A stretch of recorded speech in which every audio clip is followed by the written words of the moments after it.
Hello guys, आज हम HTML formatting सीखेंगे। इससे पहले अगर आपने अभी तक हमारे वेब डेवलपमेंट ट्यूटोरियल की प्लेलिस्ट को एक्सेस नहीं किया है तो मैं कहूँगा कर ले। और अब VS कोड को खोले और एक न्यू फाइल बनाइए जिसका नाम मैं रखूँगा formatting.html। एंटर और एक्सक्लेमेशन मार्क लगाऊंगा, एंटर।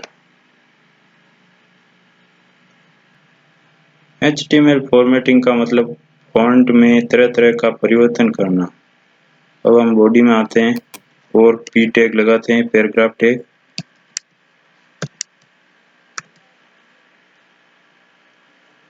और लोरेम ले लेते हैं 100। लोरेम 100 लिखकर 100 कंटेंट वर्डों वाला एक पैराग्राफ ले लेते हैं। इसको व्यू में जाकर वर्ड वॉक करना होगा जिससे ये कंटेंट सही दिखने लगे।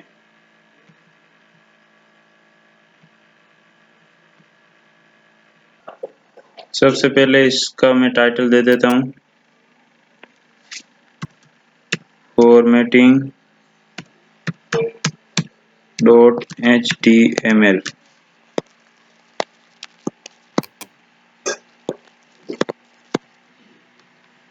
अब इसको सेव करके हम ब्राउजर में ओपन करते हैं और रिफ्रेश करते हैं।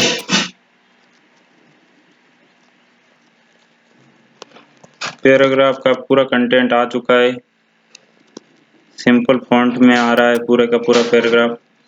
अब हम इसकी फॉर्मेटिंग करते हैं। विजुअल स्टूडियो कोड में चलते हैं। सबसे पहला फॉर्मेटिंग टैग अब लगाते हैं बी टैग।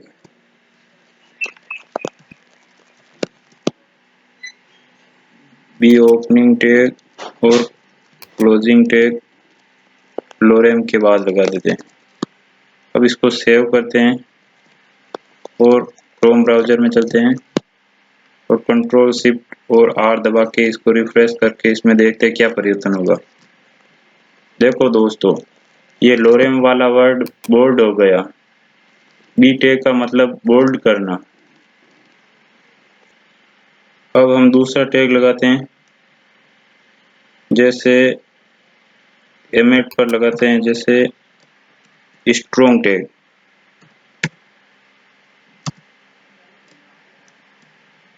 स्ट्रॉन्ग टैग को हम ओपनिंग करके कंस्ट्रक्टर के बीच में लगा देते हैं और इसको सेव करके ब्राउजर में ओपन करते हैं। ये क्या हुआ, एरर। अब इसको रिफ्रेश करते हैं तो देखो दोस्तों, बी टैग और स्ट्रॉन्ग टैग में कुछ भी फर्क नहीं है, परंतु दोनों टैग वर्ड को बोल्ड कराते हैं, परंतु स्ट्रॉन्ग टैग का मतलब होता है ये वर्ड को वैल्यू देता है और बी टैग का मतलब ही इसका कोई मतलब नहीं है। इसलिए आप वर्ड को बोल्ड करने के लिए स्ट्रॉन्ग टैग का ही उपयोग करें। हमारे पास तीसरा टैग होगा जो आपके वर्ड को इटैलिक बना देगा। इटैलिक का मतलब तो आप जानते ही होंगे। इटैलिक का मतलब होता है फॉन्ट को टेढ़ा करना। इस टैग को हम लगाते थे पूरों पर, जिसको हम आई टैग बोलते हैं। आई टैग ओपनिंग और क्लोजिंग टैग, इसको हम पूरों के बीच में लगा देते हैं और इसको सेव करके ब्राउजर में ओपन करते हैं और इसको रिफ्रेश करते हैं। देखो दोस्तों, पूरा वर्ड तिरछा हो गया, इटैलिक हो गया। इसी प्रकार हमारा चौथा टैग होगा EM tag,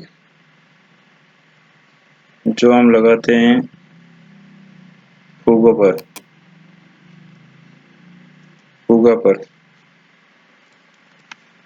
EM tag opening tag और क्लोजिंग टैग हम लगा देते हैं फुगा पर। उसको सेव करके ब्राउज़र में ओपन करेंगे और रिफ्रेश पहले देख लो, ये फुगा ऐसा दिख रहा है। अब इसको रिफ्रेश करते हैं तो देखो दोस्तों, इसकी फ़ॉन्ट चेंज हो गई, इटालिक में परिवर्तन हो गई। यानी कि आई टैग और ईएम टैग में कोई फर्क नहीं है, परंतु स्ट्रॉन्ग और बी टैग के जैसे ही इनमें फर्क होता है। यह ईएम टैग स्ट्रॉन्ग वैल्यू देता है, इसलिए आप आई टैग की जगह ईएम टैग का इस्तेमाल करें। अब हमारा अगला टैग होगा स्मॉल टैग, जो वर्ड को छोटा कर देगा। स्मॉल टैग को हम यहाँ लगाते थे।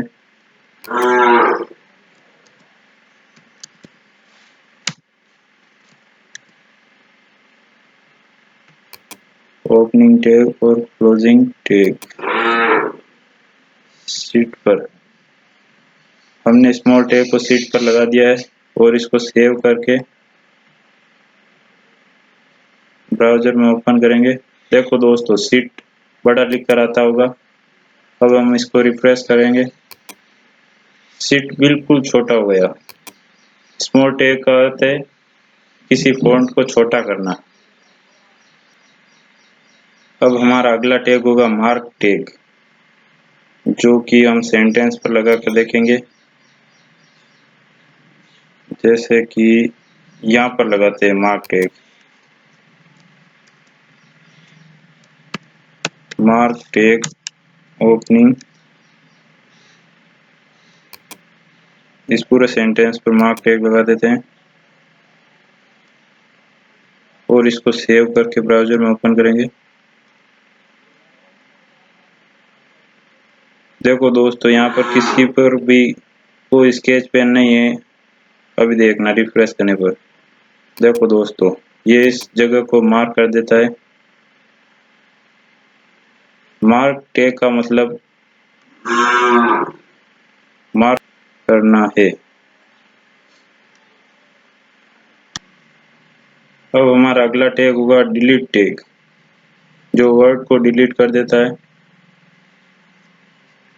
जैसे यहाँ पर लगा देते हैं, यहाँ पर लगा देते हैं डिलीट टैग को। डिलीट को पूरा डिलीट नहीं लिखेंगे, डेल टैग लिखेंगे। ओपनिंग टैग और इन दोनों वर्ड के बीच में लगाएंगे और इसको सेव करके ब्राउज़र में ओपन करेंगे और रिफ्रेश करेंगे।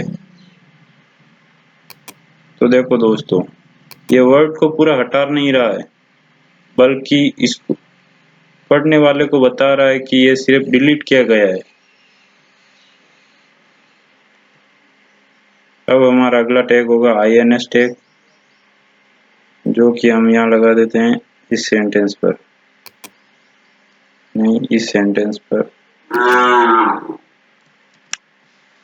INS क्लोजिंग और ओपनिंग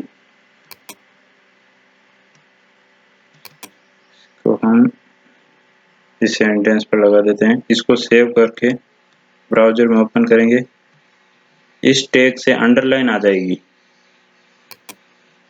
देखो दोस्तों, इन वर्ड के नीचे अंडरलाइन आ चुकी है। इस टैग का मतलब ये अंडरलाइन लाना। अब मैं आपको बताऊंगा जो मैथ के फॉर्मूलों के लिए बहुत ही इम्पोर्टेंट टैग है। VS कोड में चलेंगे और यहाँ इसको हम पैराग्राफ टैग के नीचे भी लगा सकते हैं। सबसे पहले हम y लिखते हैं और SUP टैग लगाते हैं